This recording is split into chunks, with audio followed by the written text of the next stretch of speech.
Saudara-saudara kaum muslimin rahimakumullah. Yang ketiga, musuh iblis ghaniyun mutawadhi. Orang kaya yang rendah hati. Orang kaya yang tidak sombong. Kaya apa saja. Baik kaya oleh karena ilmu. Orang yang kaya karena ilmu disebut orang alim. Baik kaya karena materi. Orang kaya karena materi dinamakan hartawan. Baik kaya karena kedudukan. Orang yang kaya karena kedudukan dinamakan pejabat. Orang kaya yang rendah hati itu musuh iblis. Beruntung dia menjadi musuh iblis. Iblis tidak senang ada orang kaya tidak sombong. Tapi iblis paling senang kalau ada orang kaya sombong. Lebih senang lagi iblis kalau ada orang miskin sombong. Masya Allah. Orang kaya sombong, walaupun iblis senang, orang masih bilang pantas saja dia sombong, kaya apaan aja punya. Udah miskin sombong, kira-kira yang disombongin apaan? Dalam segala bentuknya sombong ini Allah tidak senang, tapi iblis senang. Kenapa? Karena sponsor sombong iblis. Kan yang pertama kali sombong iblis toh. Ketika disuruh sujud kepada Nabi Adam, dia nggak mau. Ini kesombongan pertama yang terjadi dalam sejarah. Ketika ditanya, kenapa kau tidak mau sujud iblis? Ah, saya kan dibikin dari api, Adam dari tanah. I am the best. Saya lebih hebat daripada iblis, daripada Adam. Adam baru kemarin dibikin, saya sudah lama. Kata Allah, kamu sombong iblis, ini surga bukan tempat orang sombong. Keluar! Terusir dia dari surga. Jadi kesombongan pertama adalah kesombongan yang dilakukan oleh iblis. Dan dia tanamkan itu kepada kita supaya jadi orang sombong. Karena itu sombong ilmu Allah nggak senang, tapi iblis senang.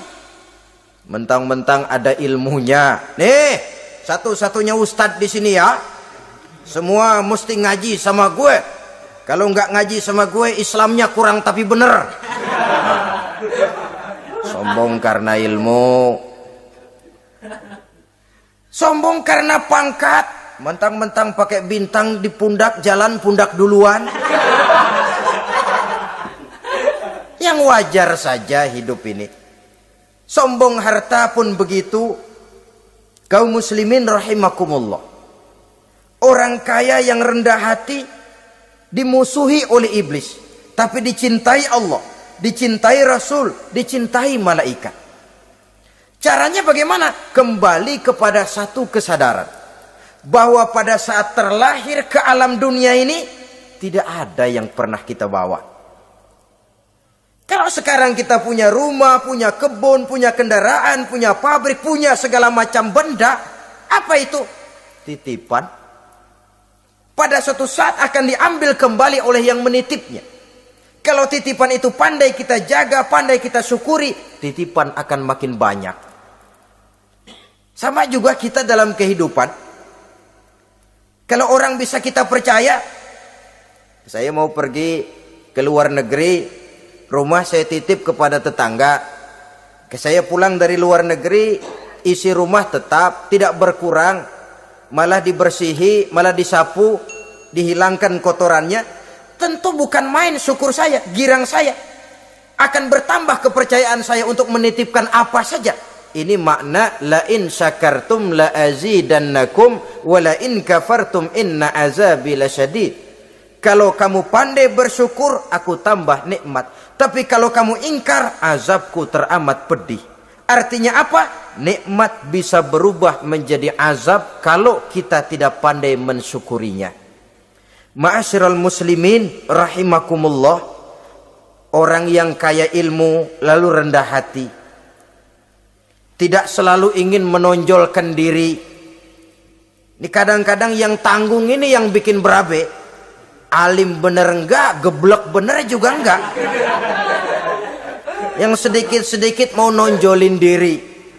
Kalau nggak jadi imam nggak mau ke masjid, nggak jadi imam nggak mau ke musola. Pokoknya kalau nggak jadi imam marahan sama musola. Macam mana saudara-saudara kaum muslimin rendah hati, tidak selalu ingin menonjolkan. Sebab orang yang selalu ingin menonjolkan dirinya biasanya orang yang kekurangan kepercayaan kepada kemampuan dirinya sendiri. Dia selalu ingin dinomorsatukan, dia selalu ingin ditempatkan pada ranking teratas. Dia tidak percaya diri. Orang yang percaya diri dapat bersikap wajar dalam kehidupan. Begitu juga kaya karena harta, dengan menyadari bahwa harta bagaimanapun banyaknya titipan dari Allah, pada suatu saat akan kembali. Dia harus dimanfaatkan sesuai dengan kehendak yang menitipnya. Begitu juga kaya oleh karena pangkat, kedudukan dan jabatan. Pada suatu saat jabatan itu akan hilang dari diri kita. Karenanya sering saya jelaskan bahwa pangkat di dunia ini yang paling tinggi pensiun. Titel yang paling akhir almarhum. Saudara setuju atau tidak, titel itu akan saudara dapat. Bagaimanapun kita cinta kepada pangkat, kedudukan, entah pada akhirnya suatu saat akan sampai kepada posisi yang namanya pensiun. Kalau sadarlah kita kepada pemikiran ke arah sana, maka untuk mencapai kekayaan, baik kekayaan harta, kekayaan kedudukan, tidak lalu menghalalkan segala cara untuk mencapai tujuan, tapi dibatasi oleh norma dan kaedah yang harus dia taati, baik kaedah agama maupun kaedah bernegara. Inilah orang ketiga yang menjadi musuhnya iblis, orang kaya yang rendah hati, orang kaya yang tidak sombong. Yang keempat, saudara-saudara, tajirun shadiq, pedagang, pengusaha yang jujur. Iblis gedek betul, benci bukan main sama pengusaha, sama pedagang yang jujur, yang tidak ngurangi timbangan, tidak nipu pembeli, tidak barang yang jelek dibilang bagus, atau yang bagus di atas yang jelek di bawah, atau dicampur yang baik dengan yang jelek supaya kelihatan semuanya jadi baik. Semua orang ingin untung, tidak ada kecuali siapapun orangnya, dan itu wajar. Setiap manusia ingin mendapat keuntungan, kalau perlu dengan modal minimal mencapai keuntungan maksimal, seperti yang diajarkan oleh teori ekonomi. Itu kan yang namanya produktif kan. Satu usaha dinamakan produktif, bagaimana kita mengeluarkan modal minimal bisa mencapai keuntungan maksimal. Silakan. Bahwa manusia ingin untung itu insting, naluri, fitrah. Tidak ada orang yang mau rugi. Tapi cara mencapai keuntungan itu yang membedakan antara seorang muslim dengan yang bukan muslim. Sudah pernah saya sampaikan, apabila kaum pengusaha, para pedagang sudah dijangkiti penyakit yang tidak jujur, yang akan timbul adalah kekacauan ekonomi. Kekacauan ekonomi bisa menimbulkan revolusi sosial, dan revolusi sosial merupakan kiamat satu generasi. Semua kericuhan hampir bermuara dari perut, dan itu ekonomi. Orang nodong perut, orang korupsi perut. Ya walaupun korupsi kalau sudah kelas kakap tidak lagi sekedar urusan perut. Ya perut apa yang diurusin kalau korupsinya miliaran itu? Perut jin barangkali. Saudara-saudara kaum muslimin rahimakumullah. Oleh karena itu, pedagang yang jujur, pengusaha yang jujur, ini merupakan musuh iblis. Iblis tidak senang kalau ada pengusaha yang jujur. Iblis tidak senang kalau ada pedagang yang jujur. Tapi iblis akan tepuk tangan kalau pedagang sudah selingkuh, kalau pengusaha sudah nipu. Ada orang bilang, sekarang mah kalau jujur-jujur bener nggak makan apa-apa dong kita. Sebab katanya jangan lagi nyari yang halal, sekarang ini yang haram aja seret. Rupanya sering masang undian nggak pernah kena. Lalu bilang jangan yang halal, yang haram aja nggak kena-kena katanya. Sebenarnya bukan itu masalahnya, saudara-saudara. Bukan itu masalahnya. Masalahnya ialah bahwa kejujuran membawa keberkahan. Ini kalau kita berpikir dengan kacamata agama. Keberkahan merupakan sumber ketenangan. Dan ketenangan ini tidak bisa dibeli dengan materi yang bagaimanapun banyaknya. Walaupun kita punya percetakan duit, ketenangan itu nggak bisa dibeli.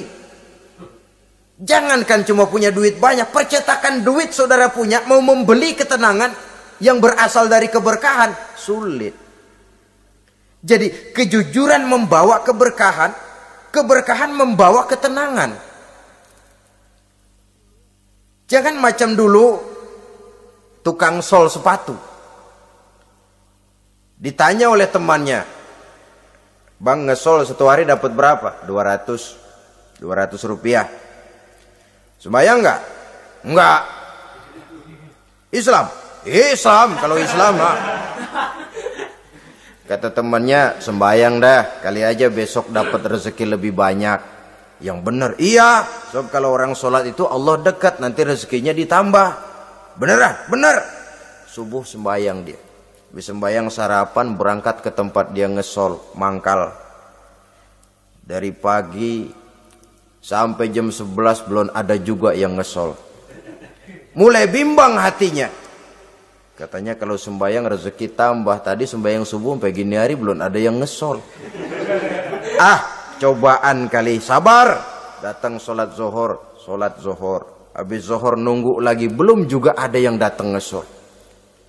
Udah mau pulang hampir maghrib, baru datang satu orang, dan ini sendal jepit putus.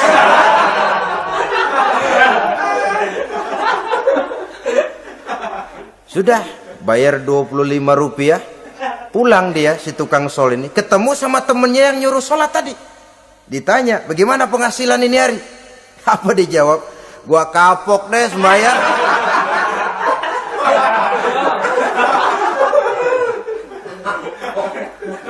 Kemarin nggak sembahyang dapat 200, sekarang begitu sembahyang jigo.